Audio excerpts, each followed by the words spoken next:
What's going on, guys? We're coming at you with a video. We don't do a lot of these. Right. We're doing a movie review. New documentary, vegan documentary. It's called The Game Changers. This was actually in the theater near us, and I was like, oh, Was that it? looks cool. Yeah. The thing with these vegan documentaries is they come out every so often. They seem to be pretty impactful. People ask us about them. That is actually not the case with this one. Almost zero people have asked us about it. It seems to not be quite as impactful as the other ones, like What the Health was big deal. Yeah. Cowspiracy was another big one. So it's kind of like in the same lineage, I would say.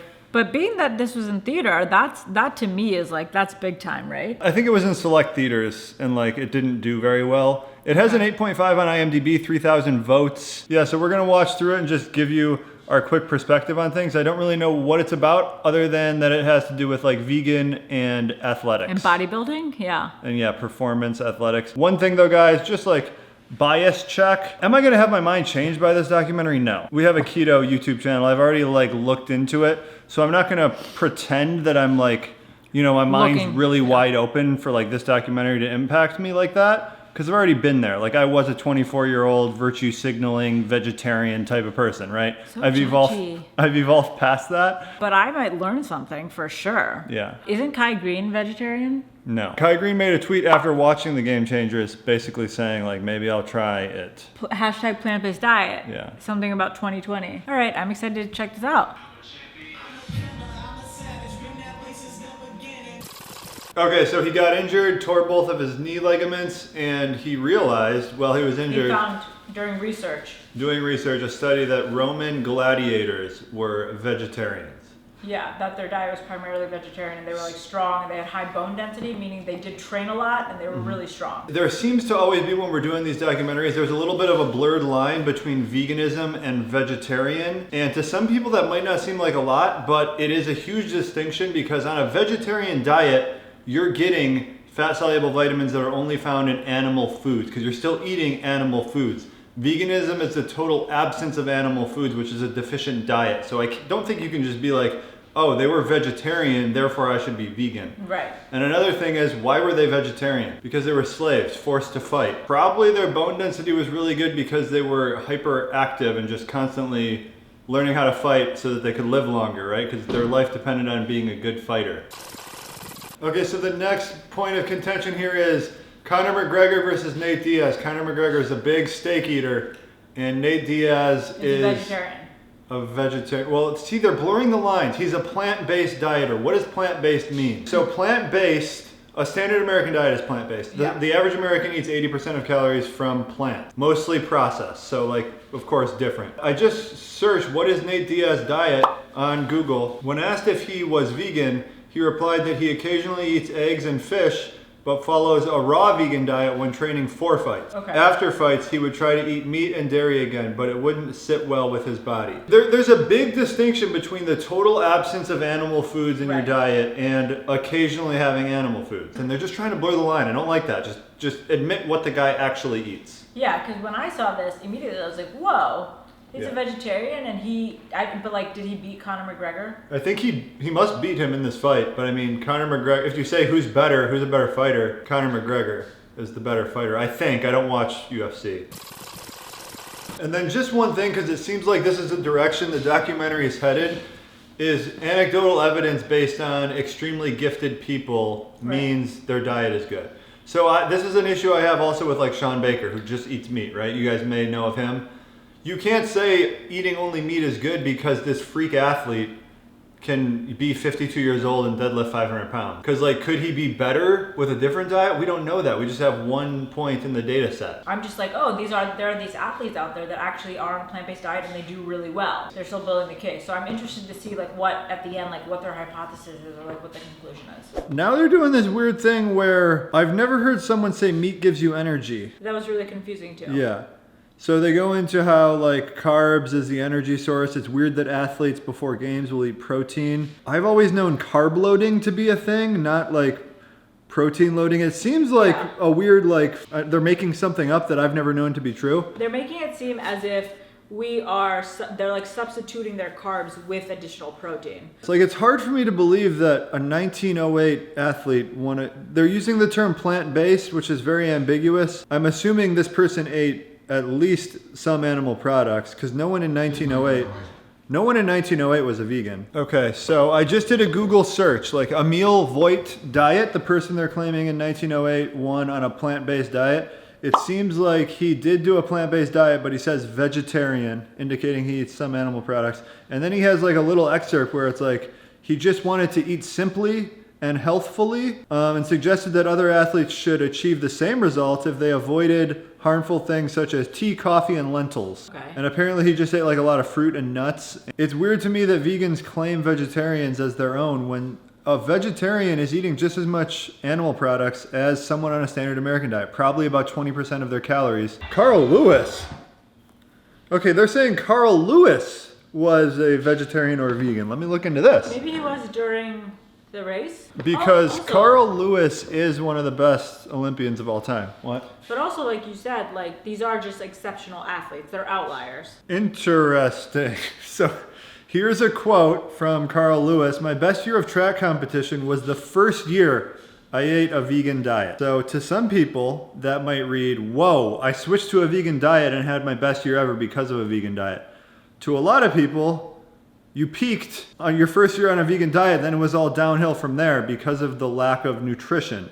That's another way to interpret that. But he was only vegan for 1 year? He peaked and then had a good year as a vegan. He achieved all of his success on a meat-based diet. Not meat-based, but not a vegetarian diet. He achieved his success, reached a peak his first year on a vegan diet, and then kind of trailed off. You could say that's probably maybe because of old age. I think attributing it to a vegan diet might be disingenuous. So looking at Morgan Mitchell, her personal best in the 400 meters is 51.25 seconds set in Birmingham in 2016. And we're in 2019 now, so we're 3 years later and she hasn't beat that score. She's 25 right now. So when do sprinters peak? A sprinter's peak is generally reached between the ages of 23 and 30. I think you could definitely make the argument that she should not have peaked at age 22 in 2016. Morgan Mitchell has been a vegan since 2014. Her best time was in 2016 at age 22. Most sprinters, although she could just be an exception, peak a little bit later than then, so I would think she would have a better time than she had in 2016. This is gonna be a long video. So the next little zinger is that Animals are derived from plants. they're because just the animals middleman. eat plants, so that means we should just cut out, they're the Cut middleman. out the middleman. Why eat animals that eat plants? Just eat the plant. Because there's order to nature would be my first argument. That But is some such people a reach of an argument. Some people don't really buy into that there's some kind of order to nature. We need to science everything. So why don't sharks eat algae? For example, cows have like 4 stomachs, so they eat plants. We have the stomach acid of like a vulture, so we eat meat. Also, it's like way more efficient. You don't have to be like grazing all day long like a panda on bamboo to get enough calories. You can just eat like a hamburger. And you can eat the algae, like that's valid. Like if you are gonna. You can't though. You can't. I don't think you can even eat algae, like palatability wise. Well, they have now it's like a supplement. Yeah, they made it into a supplement, so you Right. just have to swallow it. Yeah. So if you're gonna do the supplement, that's fine. But like most people aren't doing that. I mean, yeah, if the goal is to have you relying on pharmaceutical companies, then I do think a vegan diet is definitely Good work. a good idea. I think the biggest issue for me is they are putting these premier superb athletes on the level of everyone. Like the majority of people are not these athletes. I mean, a majority of athletes eat meat, because, I mean, a majority of people eat meat.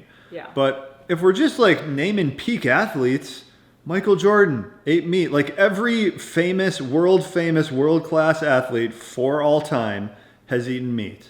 No exception. These aren't the only game changers either. Now I'm looking at the title. It's like they're acting as if these athletes are like the game changers of the entire athletic industry. Yeah.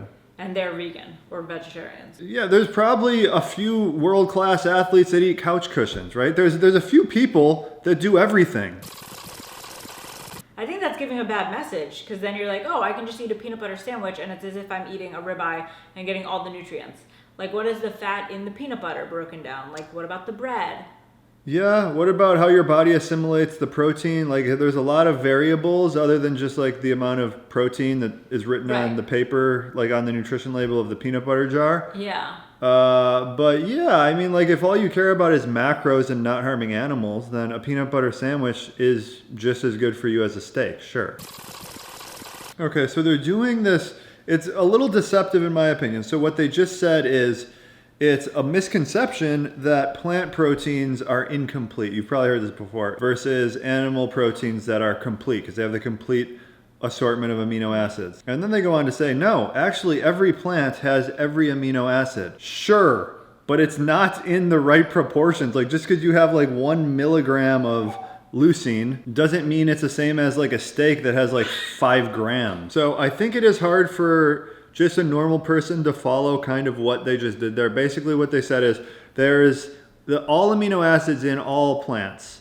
And there's been a bunch of studies that show as long as you get the right amino acids, this is where they pull the bait and switch, from plant-based protein sources, supplement industry, you have to buy the protein powders. If you get all the amino acids, there's no difference between eating meat or eating plant-based proteins. But there's the switch. If you're getting all the amino acids, which if you're eating plants in their natural state, you're not. If you're supplementing with the protein powders and stuff, maybe it's achievable. And it is, like getting protein, apparently this is a big deal on a vegan diet. Like they always say, everyone says you can't get enough protein. You can get enough protein.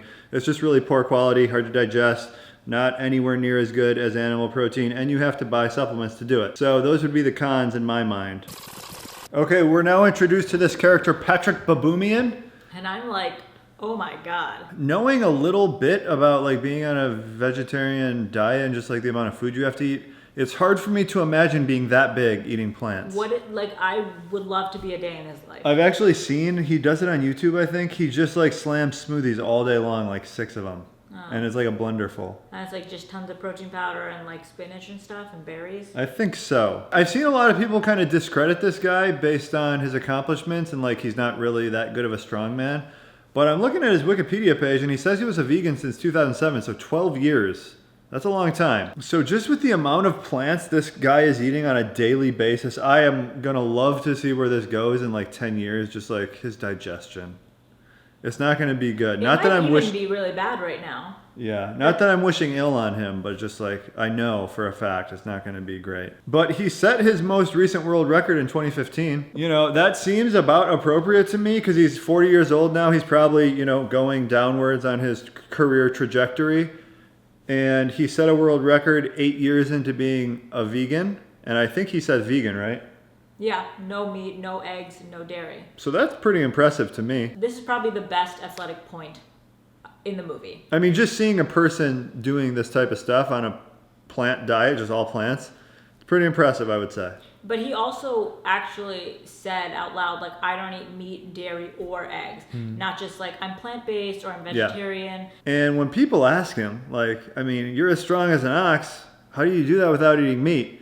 He just says, have you ever seen an ox eat meat?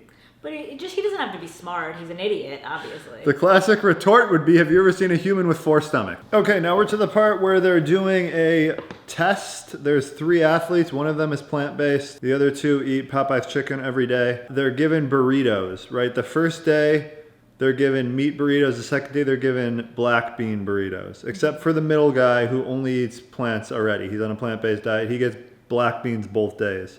And then they show you like the blood separating, and the first day it's really cloudy, and the second day it's really clear. Apparently, like the top portion that's cloudy or clear, that's the fat. And I honestly don't know enough to comment on this. My initial thought was, is the fat content in both burritos the same? Because it seemed like probably the one that had like grass-fed beef had a lot more fat. Versus just avocado. Versus the plant one. That could be one theory. I think the primary thing is they're like comparing the diets of people eating Popeye's chicken every day to a person eating a plant-based diet, which means he's like, you know, kind of more conscious of his diet. But I don't know enough to really comment on this, and it seems like this could be a very compelling point of the movie for some people. The plant-based guy is the only one who isn't still in the NFL. Really? But that's just because he's not as good as the other guys. Like I watch football, like Kenny Stills is a pretty good player and Griff Whalen's not. So that's why. It's not because of their diets, although it could play in.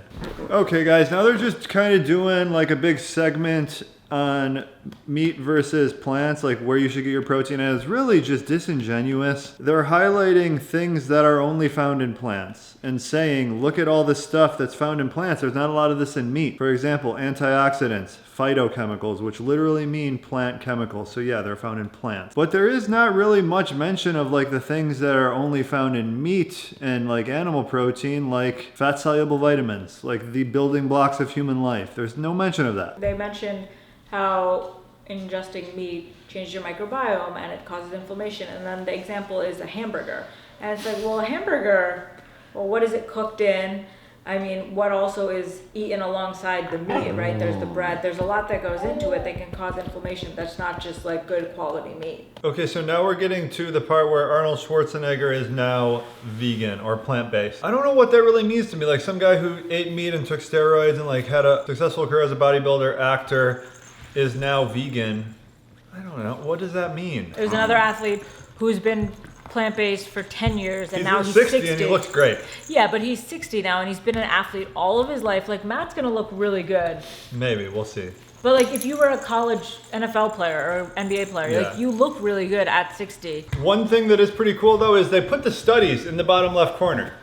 That's cool. Checking in. It's been like 20 or 30 minutes, but they go through all the rigmarole of basically epidemiology indicating that eating meat causes heart disease, which that's really what it is. Survey a population and they correlate that the people that ate more meat had more heart disease, more risk for heart disease. That's just like the healthy user bias. So like if your blood pressure gets better on a vegan diet, but you're also just like have a stress-free life and like you enjoy meditating and reading books all of a sudden, then you can't just attribute it all to the diet. Well, they're more conscious. They're health conscious. Yeah. They're working out more. They're eating better. They care about their bodies. So yeah, that's gonna mean. Yeah, there isn't a lot of vegans living on food stamps, right? So just kind of factor that into the epidemiology. Lower education, just all that type of stuff, right? Of Lower food. quality of life, more gun violence, More just disease. like all these things, right? So.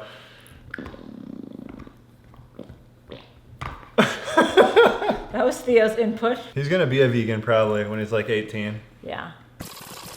So right off the bat, he's just saying the archaeological record is wrong. That was his first sentence. The archaeological record is consensus, right? So the consensus is wrong. You need to present information on why that's the case. The most reliable source of nutrition, no matter where you were, is plants, which is the furthest thing from the truth, because most people, especially in cold climates, all they could have was animal food. So it does seem like they're rewriting the history books a little, although you can look into this. I'm not like an archaeologist or like an expert. I've just read some books. My general understanding of things is that the earth used to be inhabited by things called megafauna, right? Like woolly mammoth type creatures. And those, for the most part now, are extinct because we hunted them and ate them. So a couple examples they went into is our digestive tract is not as long as a carnivore's. It's about... No, the opposite. It's much longer than longer. a carnivore's. Yeah. So we're able to digest plants unlike carnivores who have a shorter intestine. I think it's pretty clear that we're omnivores because we also have the stomach acid of like a scavenger. It's like 1.5 or something, like really low. No plant-based creature has anything close to that. It seems really compelling. My only question is, how do you get 2,400 calories worth of plants a day routinely in the wild? It seems hard unless you're in the tropics or you're like on a potato farm. But even potatoes have been bred to be way bigger than they used to. Show me like what they ate. Show me a 2,000 calorie diet of ancestral plants and that'd be interesting to me. What do you think that looks like? I mean, I'm sure we could see that. But were they eating 2,000 calories? Like for sure? Probably a little less. Because that's like Or based smaller. on just like standard numbers, right? Like everything's Well, just... it's based on our body size. Yeah, I don't... So like they're probably a little smaller than us. Yeah, I would imagine so. Tools and animal bones like are more easily preserved in soil, whereas plants deteriorate, and that makes a lot of sense. And now they can tell that there's more plants than there were. It almost is just like I could believe that we probably ate more plants, but not the majority of our diets. You know. Okay, guys, this just in: if you cut out the meat and you eat potatoes covered in cashew cheese, that's gonna really step up the game for the team. There was just like a meal of like a Tupperware of potatoes covered in cheese sauce, and I was like, wait, no, that's cashew sauce. The chef was just like, we went from 5 vegetarians. Are they vegetarians or vegans? They never keep. That's they the never thing. tell us. Yeah. So if that was actual cheese, okay, you're getting some nutrition. I thought it was cashew cheese. That was my assumption. It is cashew cheese. I saw her making it. Okay. She poured a ton of cashews into the mixer. Maybe I'm being just too pessimistic and stuff, but the entire worldview they're coming from is like, cheese is bad, let's grind up cashews and make a science cheese. And it's just like, what's natural is not good. We need to figure out through science what really is good. It doesn't make sense to me. We watched this whole part where they did like erection testing, talked a lot about testosterone and things like that. And the crux of it is they put like a night monitor on and they had like 500% more erections after having a plant-based dinner. My first question was like, does dinner actually affect that much? Like, my understanding is testosterone is more of like gradual changes over time. It's not like like you eat dinner and then your testosterone drastically changes. My second question is like, is having more erections during your sleep a proxy for testosterone, or does that matter at all? Like, is that a good thing?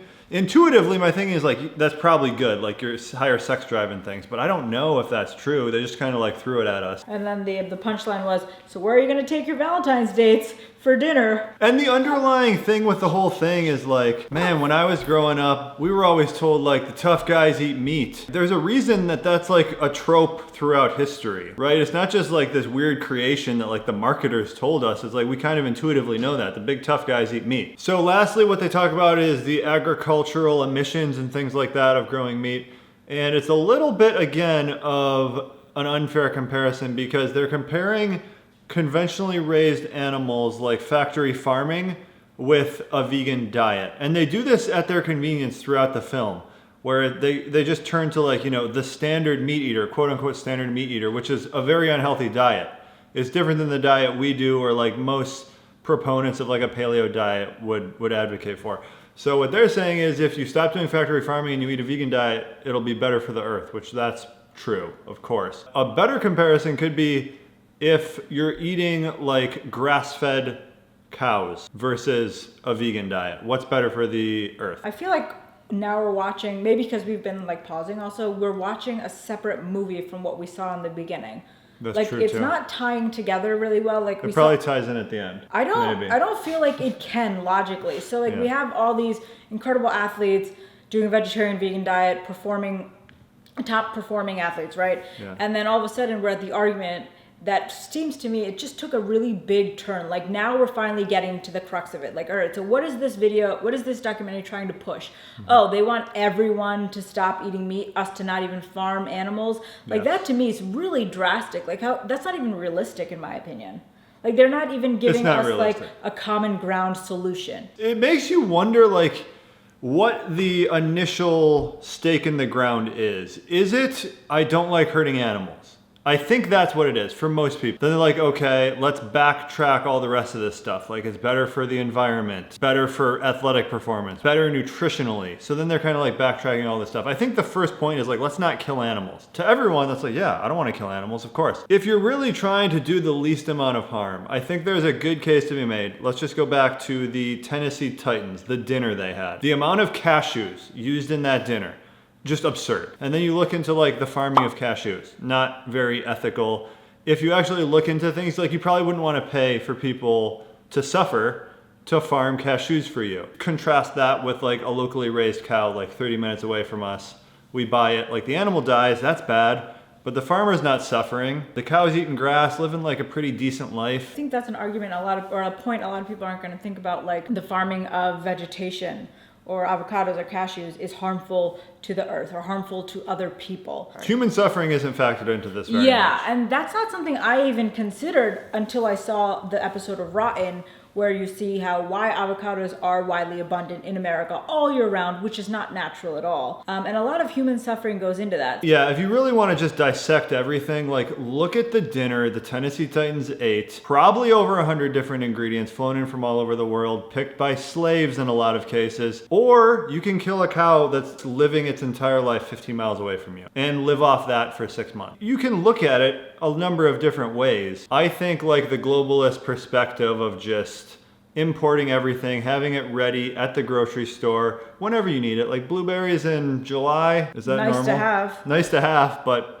you know, that shouldn't really happen probably. I just think there's like a middle ground, but the solution, I mean, yeah, let's finish the last 10 minutes, but it seems like the solution here is just cut all of animal farming. And I don't know enough about farming, but I do understand enough to know that like the manure and stuff, there's a little cycle of life going on. You probably need that. I think there are people that do vegan farming, so maybe they could correct me, but I think throughout history, most of farming has been done with like animals in that whole ecosystem. Only about 5 or 10 more minutes left. Mega says she would be convinced by this documentary. Yeah, if I didn't have any other knowledge, I just went into it like saw it with my family. I could see that being convincing. That's kind of the whole game with these, though. They are really convincing. But just to kind of wrap up and give like a takeaway, it's a lot of anecdotal, like athletic performances and stuff, which it's tough to put a lot of weight in that. The Patrick Baboumian guy, that's pretty impressive. I mean, he's been a vegan for 10 years and he did that record. They're all very impressive. Well, he's probably the most impressive to me because he's been doing it for 10 years and he just recently broke a record. But then like the final conclusion of like what the solution is was just like really outlandish to me. My major takeaway was like there's so many scenes, like the fireman scene. There's this whole segment on firefighters. They do like a week-long vegan challenge and they lower their cholesterol and stuff. They're having like a little banquet, and when you see their plates, it's food from literally 7 continents, like probably 20 to 30 different countries, all flown in from around the world, assembled for you at the banquet. It just doesn't make sense. Because we had this whole segment on how we were naturally vegetarians, like ancestrally. We would never have access to all these different foods. But overall, like if I had to rate the movie, it was just really like segmented. Like they went from the athletes to the science stuff, ancestral stuff. Yeah. And then one big argument and then back to the athletes. I don't think it was well done. It wasn't a great movie. It wasn't a well-made, like, I wouldn't say I could make it, but give me like a year and like a $20,000 budget and I could make it. So I said it. A recurring thought I had throughout the whole thing was just like Patrick Baboumian's digestive system. It has to be absurd. Even those football players. After they ate all the cashews. Yeah. I was like, they're all in that house. That's going to be a huge explosion all over the house. I mean, have you guys eaten half a cup of cashews just like one night, you know, like you're getting into the cupboard? I've done it, and it's not fun afterwards. And they probably each ate a solid pound. I think my takeaway is this is just comparing to what to health. I think this is a lot more convincing for me. This would push me into maybe giving up meat once a week, like Arnold was saying.